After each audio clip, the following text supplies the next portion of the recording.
Salut les filles! Comme vous pouvez le voir, cette semaine, la semaine du 4 mai au 8 mai, on va finir le chapitre 4 qui porte sur les sections 4.4 à 4.6. Vous allez voir, dans le fond, on va vraiment parler juste de reproduction pas mal. On va parler de reproduction chez les végétaux et de reproduction chez les animaux. Dépendamment de quel animal, de quel être vivant se reproduit, évidemment, il va y avoir des méthodes différentes. Nous, c'est sûr qu'on connaît plus les êtres humains, les êtres vivants, étant donné que c'est ce qu'on connaît le plus, mais on va vraiment pousser plus la matière cette semaine. Donc, on va commencer avec la section 4.4 de votre manuel.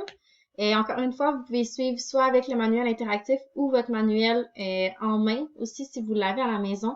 Les deux, ça va faire la même chose. Moi, je vous conseille évidemment de prendre des notes en fonction de ce que je dis, puis comme ça, ben, vous allez pouvoir plus suivre la matière, le matériel.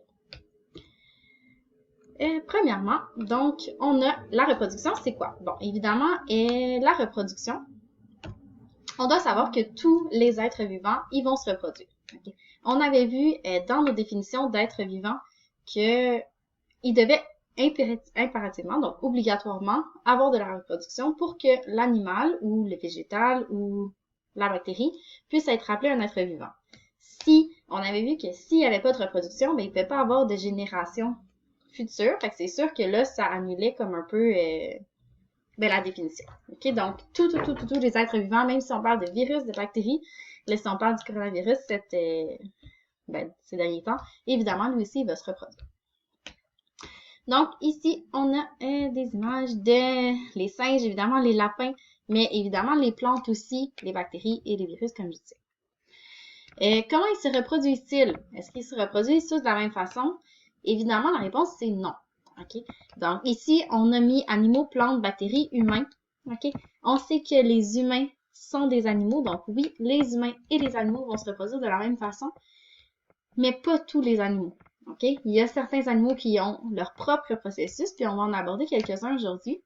Puis, évidemment, les plantes et bactéries, eux, ils sont dans une classe à part.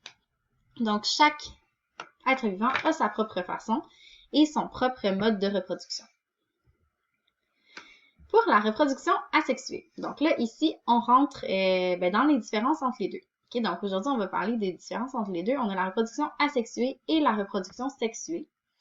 Les deux types vont être utilisés différemment. Donc, les animaux en général vont tous utiliser la méthode sexuée, alors comme les êtres humains, alors que les plantes vont généralement utiliser la reproduction asexuée. La différence entre les deux, on va commencer par asexuée. C'est le mode de reproduction dans lequel un seul parent produit une copie de lui-même. Okay? Et ce que ça veut dire, c'est que par exemple, la plante, elle va se reproduire comme ça, donc elle va juste se cloner. Okay? Elle n'a pas besoin d'être deux, comme nous les humains, on a besoin d'avoir des spermatozoïdes qui viennent du père et on a besoin d'avoir des ovules qui viennent de la mère pour pouvoir faire un bébé. Ici, chez les plantes, dans le fond, la méthode asexuée, c'est vraiment, là, ils font juste une copie d'eux-mêmes, sans se poser de questions, sans interagir avec les autres. Ils peuvent se reproduire tout seuls. L'avantage, bien évidemment, pour ça, c'est que c'est facile et rapide. Okay? On n'a pas besoin de trouver un partenaire, on n'a pas besoin de savoir si on a des affinités, si on a envie de se reproduire avec eux, etc. C'est vraiment juste, je veux me reproduire, je me duplique et ça se termine comme ça. Les inconvénients, évidemment, ben, c'est qu'ils sont tous identiques, c'est des clones. Okay? Donc, c'est sûr qu'ils peuvent moins s'adapter. Je ne sais pas si vous vous rappelez, dans le début du chapitre 4, on avait parlé de sélection naturelle, comme quoi ben, les girafes, par exemple, eux, ils pouvaient, étant donné qu'ils n'avaient pas tous les mêmes grandeurs, ben, il y avait les plus grandes qui survivaient, puis les plus petites pouvaient mourir. Ben là, c'est un peu le même principe. Si tous les végétaux, ils sont des copies exactes, identiques, ben c'est sûr que ils peuvent pas s'adapter parce qu'ils ont tous la même forme, ils ont tous la même grandeur, et ils sont tous pareils. Donc ça, c'est évidemment un inconvénient. Okay. Si les humains se reproduisaient de façon asexuée, mais on n'aurait pas de variation comme on a dans notre population. En ce moment, nous, on a il y en a qui vont avoir des couleurs de peau différentes, des couleurs de cheveux, des couleurs d'yeux, des couleurs, tout est différent, nos grandeurs, nos tailles, tout ça. Ben, c'est sûr que ça met une bonne variation dans la population. Asexuée, ça peut pas faire ça. Pour la reproduction sexuée maintenant. Et la reproduction sexuée, c'est un mode de reproduction qui repose sur l'union de deux cellules, donc une mâle et une femelle, pour pouvoir se reproduire. Comme j'expliquais tout à l'heure, les êtres humains on va utiliser la reproduction sexuée parce qu'on va utiliser, dans le fond, un papa avec une maman qui vont permettre de faire un bébé. L'avantage, c'est évidemment qu'on va être tous différents parce qu'on provient d'une variation entre les deux. Mais l'inconvénient, ben, c'est sûr que c'est beaucoup plus long et plus complexe. On a besoin d'un partenaire. Désolée pour ça. Donc, on a besoin d'un partenaire, on a besoin de trouver quelqu'un avec qui on va avoir envie de se reproduire. Puis, évidemment, ça coûte plus d'énergie. On doit faire le transfert, on doit faire l'union entre les deux, la reproduction doit arriver. Ça peut être difficile, OK? Donc, ça, c'est évidemment un inconvénient. Pour la section 4.4, donc, vous allez avoir les pages 128-129 à compléter et les activités supplémentaires 4.4a et 4.4b. Okay? Donc, ça, c'est vraiment la section. C'est une toute petite section. Là, vous avez vu, on a fait comme 3-4 minutes sur cette partie-là. C'est vraiment de comprendre les différences entre asexués et sexués et de comprendre que chaque être vivant a sa propre méthode. On va maintenant passer à la section 4.5 qui est les modes de reproduction chez les végétaux. Okay? Comme je le disais tout à l'heure, les modes de reproduction chez les végétaux, il y en a deux. Il va y avoir soit le asexué ou le sexué. Eux, ils utilisent les deux modes, contrairement à l'être humain qui fait juste sexué. Donc, pour les asexués, on va avoir le bouturage, le marcottage, la reproduction par bulbe, la reproduction par tubercule, et c'est les 4 modes, puis je vais vous les expliquer, ça sera pas bien long.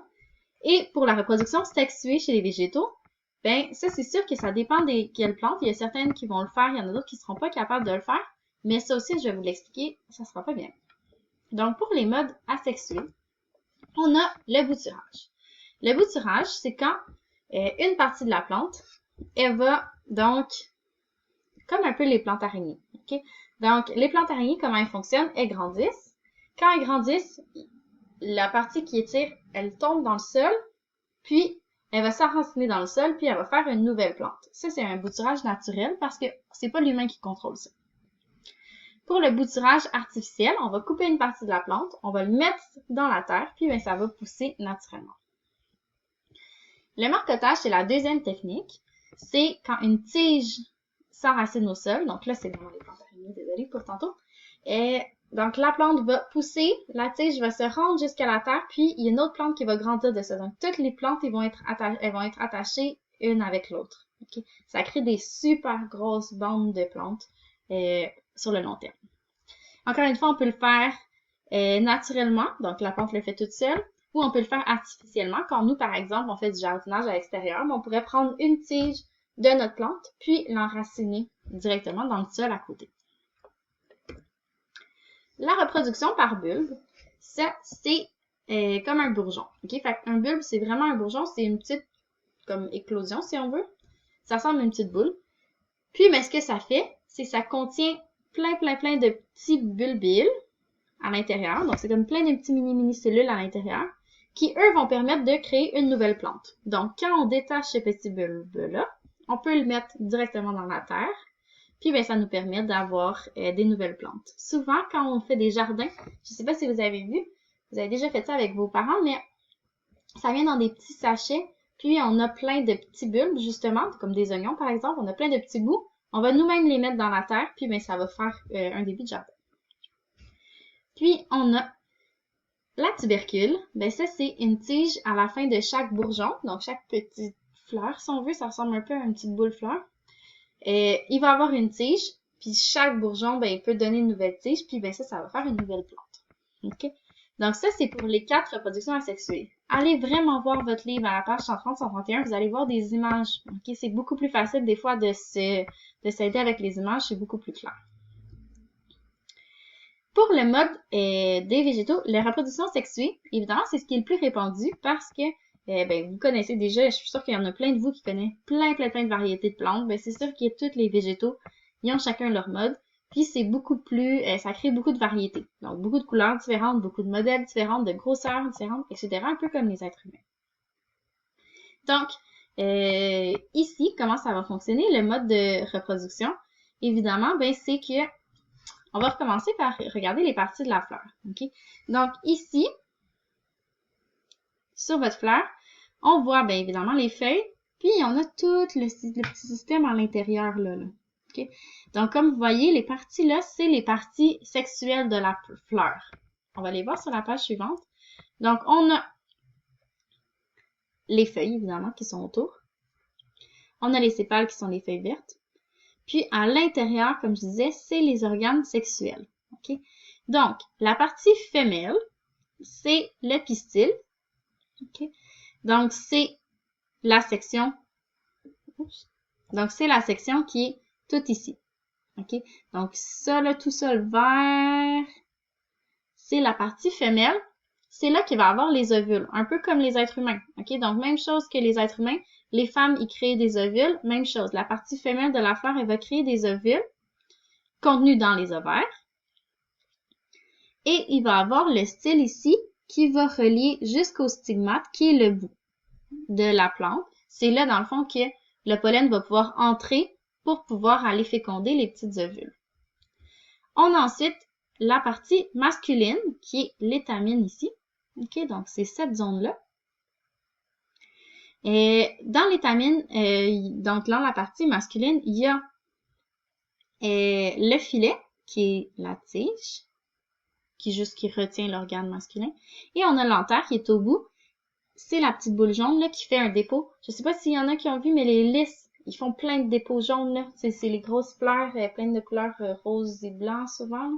Mais ça, quand on touche, ça fait comme un dépôt jaune sur nos doigts. Okay? Mais c'est là qu'il y a tout le pollen. Le pollen, c'est comme un peu nos petits spermatozoïdes chez l'être humain. Donc, c'est ce qui va permettre à la fleur de faire des bébés. Donc, c'est le pollen qui va rentrer dans les stigmates ici, qui va aller féconder les ovules. C'est comme ça que la fleur va pouvoir se reproduire. Ça, c'est les étapes de la reproduction sexuée. Encore une fois, allez, suivez avec votre livre, s'il vous plaît. Comme ça, vous allez pouvoir vraiment voir les images. La première étape, évidemment, il va avoir donc la floraison. La fleur, elle devient une fleur. OK? Donc, elle devient une fleur. Elle possède les parties masculines et féminines. Ensuite, il y a la pollinisation. Donc, le pollen, il s'en va, il se répand. Souvent, c'est les petites abeilles qui vont se promener d'une fleur à l'autre. Quand ils vont manger le sucre qu'il y a dans la fleur, le pollen, il va s'attacher sur leur dos. Les abeilles vont aller dans une autre fleur, ils vont déposer le pollen sur le stigmate, puis ça va faire la fécondation des ovules de la fleur. OK? Ils se reproduisent pas entre eux. OK? C'est vraiment comme le pollen de la fleur qui va aller féconder celle d'à côté. Une fois qu'il y a une fécondation, il va y avoir une fructification. Ce que ça veut dire, le mot fructi, ici, c'est fruit. Donc, il y a un fruit qui va être créé. Et ça va faire une germination. Donc, ça va grandir pour devenir une nouvelle fleur. Et le cycle va pouvoir continuer. Okay? C'est ça qui est vraiment avantageux avec les fleurs, c'est que tant qu'ils ont les conditions, ils peuvent se reproduire quasiment indéfiniment. Okay? C'est pas comme les humains que ça prend 9 mois à avoir le bébé. Les fleurs, ça se fait assez rapidement si elles sont dans une bonne température puis dans un bon lieu. Ça, je vous l'ai expliqué. Donc, la floraison, c'est vraiment le développement des fleurs qui vont avoir des organes et masculins et féminins. On a la pollinisation faite par les abeilles qui se promènent et qui vont déposer transporter le pollen. La fécondation lorsqu'il y a une union entre le pollen et l'ovule. La fructification quand ça grandit. Donc, notre petit ovule, il grandit puis ça devient un fruit. Et la germination, quand ça va donc grandir, il va avoir des racines et une nouvelle tige qui va pousser. Donc, ça, c'est vraiment les étapes plus détaillées. Vous allez pouvoir voir ici la vidéo de germination du haricot. Vous allez pouvoir, le PowerPoint va être déposé aussi séparément sans explication. Donc, vous allez pouvoir aller cliquer sur le lien sans problème. Puis, vous allez pouvoir voir comment ça fonctionne. Ici, vous voyez vraiment la germination. Donc là, on voit que ça grandit jusqu'à donner des racines ici et une tige qui va, elle, dans le fond, pouvoir être aussi pollinisée éventuellement. Pour les pommes, ok, donc ça, c'est celui que vous aviez dans votre manuel. C'est les grains de pommes ici qui vont permettre de germiner dans le sol et qui vont pouvoir faire un nouvel arbre. Ok, donc c'est vraiment un cycle qui est sans fin. À chaque fois qu'une pomme tombe dans le sol, les graines vont se décomposer et éventuellement, ça va pouvoir permettre à un nouvel arbre de pousser. Ça, c'était la section 4.5, donc c'est un peu plus grosse section. Les exercices, vous avez 137 à 139 à faire et vous avez 4.5A et 4.5B. Okay? Donc, dans la section 4.5, vous aviez vraiment les deux modes de reproduction des végétaux, donc asexués et sexués. Vous aviez les 4 types de asexués et à savoir et à comprendre. Et vous aviez le mode de reproduction sexué, donc les organes femelles, les organes mâles et le cycle de reproduction de la fleur. On passe maintenant à la... juste un moment, je pense que j'ai pas tout. Donc, je vais vous ouvrir la section 4.6. On avait les animaux. Je vous ouvre ça sous peu. Ça.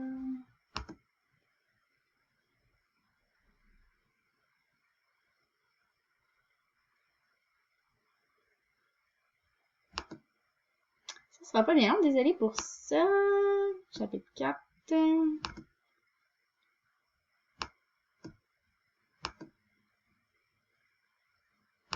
Donc, les modes de reproduction chez les animaux.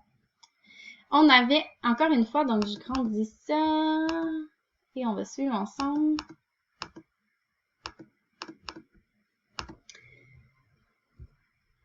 Ok, donc, pour le mode de reproduction chez les animaux, on avait, je vais juste déplacer mon curseur. Ok, super. Donc, c'est toujours sexué. Ok? C'est un mode de reproduction plus complexe parce que, ben, étant donné que ça implique vraiment des animaux, donc ça implique toutes leurs relations. Ok? On sait que comme les êtres humains, il y a différents types de relations entre les gens. Mais évidemment, c'est sûr qu'avant d'avoir une reproduction, on va rencontrer la personne, on va tomber amoureux, on va avoir l'action sexuelle, puis ensuite, on va pouvoir penser à avoir des bébés. Ben, c'est sûr que ça, c'est un processus qui est super long, qui est super demandant. Puis ben ça va permettre aux animaux, dans le fond, de rendre leur union plus unie, mais aussi de rendre ça beaucoup plus complexe. Okay? Donc, il y a tout cet aspect-là, puis il y a aussi différents modes de développement. Okay? Donc, même si on a des reproductions sexuées qui impliquent, oui, encore une fois, un mâle et une femelle, il va y avoir des développements qui sont différents, un peu comme les différents types de modes asexués. On a la période de reproduction. Donc, ça, c'est la période vraiment qui est en lien avec l'accouplement. Okay? Ça, c'est ce qui est à retenir. Donc, vous avez l'accouplement. Puis ensuite, ça va mener évidemment à la fécondation. Donc, l'accouplement, ça va être vraiment l'acte sexuel qui va arriver entre les deux animaux, donc le gars et la femelle. Ensuite, il va y avoir une union d'une cellule sexuelle mâle et d'une cellule sexuelle femelle. Ça, c'est la fécondation. Donc, c'est quand le spermatozoïde, il va rentrer dans l'ovule, puis les deux, ils vont faire une union pour grandir, puis devenir un embryon, puis éventuellement un bébé. Ça, c'est pour l'être humain. Pour les autres types d'animaux, donc il y en a évidemment, si on pense là aux serpents, aux oiseaux, aux poissons, eux, c'est tous des animaux aussi, mais ils ont des modes de reproduction, donc de développement différents. Ils ont les deux premières étapes. Okay? Donc, ils ont la reproduction, ils ont la fécondation. Par contre, le développement, il va être différent. On a les ovipares. Ovipares, ici, ce que vous devez associer, c'est les œufs. Okay? Donc, ça, c'est vraiment le mot-clé qui vient ensemble. Donc, on a les ovipares, qui sont des animaux qui vont utiliser des œufs. Okay? Par exemple, les oiseaux vont être des ovipares parce que ils vont faire des œufs qui sont à l'extérieur de la femelle, donc ils vont grandir entièrement à l'extérieur de la femelle. Pour les vivipares, maintenant, pour les vivipares, eux, ce sont des animaux dont les ovules fécondés se développent à l'intérieur de la femelle, mais que le bébé, il naît à l'extérieur, dans les ovules, mais évidemment, ben, il doit avoir une liaison entre les deux. OK? Donc, les ovules, ils se développent à l'intérieur. Le bébé, bien évidemment, il va naître à l'extérieur. OK? Donc, ici, c'est vraiment les mammifères qui vont être dans cette catégorie-là. Puis, ben, le mot à retenir, c'est vraiment ovules fécondés à l'intérieur. Pour la suite. Oh mon Dieu. Ça sera pas long, là. C'est un petit... OK. Pour les ovovivipares, maintenant, ça va surtout être les reptiles et les serpents. OK? Donc, ceux-là, je vais vous surligner le mot reptile. Eux, c'est les œufs, dans le fond, ils vont se développer dans le corps de la femelle. Mais par contre, ils vont quand même... Fait que le bébé, il va se développer à l'intérieur. Quand le bébé il est prêt, le reptile, il va expulser un petit œuf, puis après, le bébé va pouvoir éclore de l'œuf. Donc, c'est comme un mélange entre les deux, parce que le développement, ben, il a lieu quand même à l'intérieur de la femelle. Sauf que, il y a quand même un œuf qui est utilisé. OK? Fait que c'est vraiment la distinction entre les deux. Donc, ça ici, ce sera pas bien long pour l'Internet. On a donc différentes périodes de reproduction et différentes périodes de fécondation dépendamment de quel animal. Ici, on vous compare donc un cerf qui est un mammifère, donc évidemment, il va être vivipare, alors que la grenouille, qui est un reptile, va faire des œufs. OK? Donc, ces œufs, elle va les laisser à l'extérieur, puis, ben, dans le fond, elle va pondre des œufs qui vont être à l'extérieur, puis ces œufs-là vont être ensuite, vont grandir. OK? Donc, évidemment, ça fait beaucoup de méthodes différentes, mais c'est sûr que moi, je vous demanderai pas de les apprendre par cœur toutes les méthodes, OK? Mais c'est vraiment de comprendre la différence entre les trois. Donc, on a vraiment ovipare, vivipare et ovivipare, OK? Ça, c'est ce que je veux que vous reteniez. Évidemment, on a chaque animal a ses périodes, OK?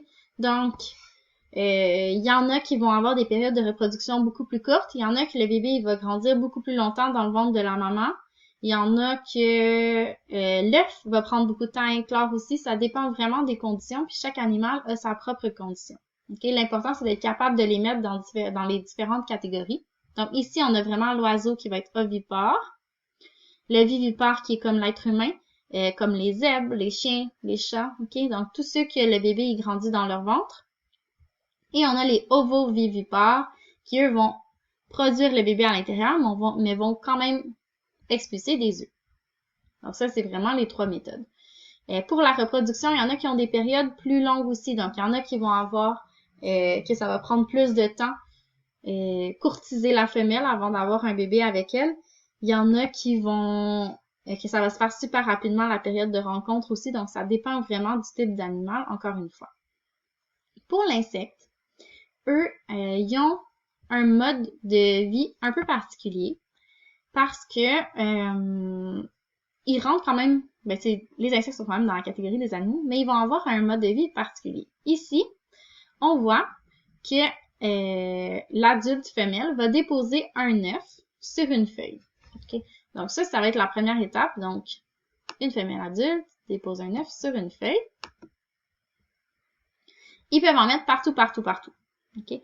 Ensuite, le mâle va venir féconder ce petit œuf-là.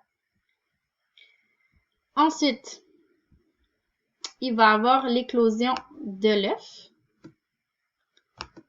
qui va mener à une larve.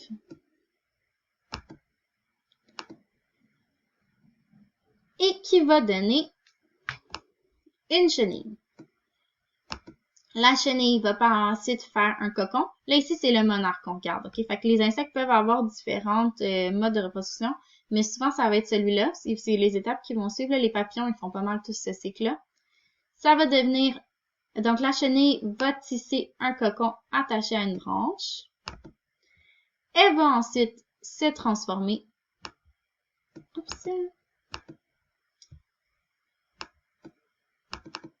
Et elle va ensuite se transformer en papillon. Donc, ici, c'est la quatrième étape. Ça s'appelle une métamorphose. Donc, ça, c'est le mot-clé, ici. Puis, cette métamorphose-là, comme je disais, elle va arriver chez tous les papillons. Okay? Donc, il y en a aussi qui vont rester quand vous voyez des chenilles, okay? C'est que les chenilles vont se transformer. Ici, il ne faut pas confondre chenilles et mille-pattes. OK, les mille-pattes peuvent ressembler à des chenilles, mais évidemment, eux, ils vont rester toute leur vie des mille-pattes. Les chenilles vont vraiment se transformer éventuellement pour devenir des papillons. Okay? Donc ça, c'est vraiment la différence à faire entre les deux. Ça, c'était donc les modes de reproduction pour les animaux. Donc, comme je vous disais, les animaux, c'est vraiment des modes de reproduction qui vont être sexués. Il y a besoin d'un papa et d'une maman. Encore une fois, ça ne veut pas dire que le papa et la maman vont élever le bébé ensemble. Ça veut tout simplement dire que la fécondation est obligatoirement entre un organe mâle et un organe femelle. Okay? Donc ça, c'est vraiment une chose à retenir. Vous allez avoir les exercices en ligne à faire. Donc ici, on a la page 144 pour la section 4.6, 145. Et ça va être tout pour cette semaine. On va vous demander de faire les synthèses et la suite dans les exercices de la semaine prochaine. Donc là, pour le 4 au 8 mai, okay, juste pour faire un petit récapitulatif de ce qu'on a parlé. On a parlé de la reproduction en général, donc différence entre sexué et asexué. On a parlé de la reproduction chez les végétaux et on a parlé de la reproduction chez les animaux. Donc, on a vraiment fait les trois. Ça fait beaucoup de matière, ok? Donc, on va vous donner suffisamment de temps pour faire les exercices, tout ça. Gênez-vous pas pour poser des questions, écrivez-nous si jamais vous avez besoin de plus d'informations, mais je pense qu'il y en a beaucoup qui connaissaient un peu déjà ces différents modes de reproduction-là. Donc, je vous souhaite une bonne semaine, puis ben on se reparle si jamais vous avez besoin. Bye!